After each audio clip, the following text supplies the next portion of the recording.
জীবনে কখনো কি মনে হয়েছে তুমি কিছু করতে পারবে না? সবাই তোমাকে বলে তোর দিয়ে কিচ্ছু হবে না।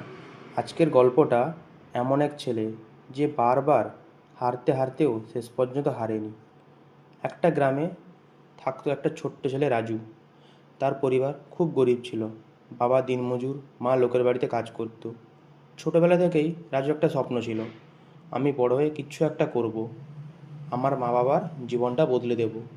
কিন্তু স্কুলে সবাই তাকে নিয়ে হাসতো, কারণ তার ভালো জামা ছিল না, বই কম ছিল।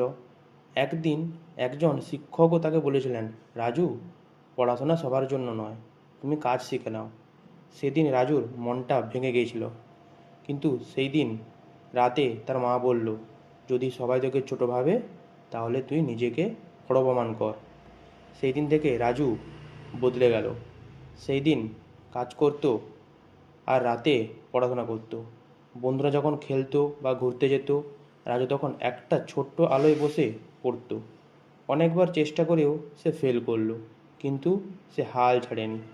একদিন রাজু নিজেকে বলল, আমি যদি এখন হার মানি তাহলে আমার স্বপ্নও শেষ হয়ে যাবে।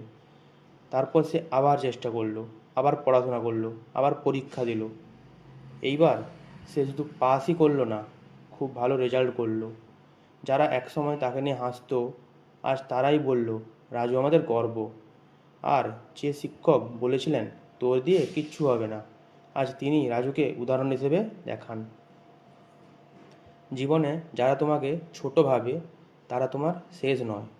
তোমার পরিশ্রম, তোমার চেষ্টা, তোমার বিশ্বাস, এই তিনটি তোমাকে বড় করে তোলে। গল্পের শেষে আমরা এটাই মানব যে হার মানে শেষ নয়, হার মানে আবার নতুন করে শুরু করার সুযোগ।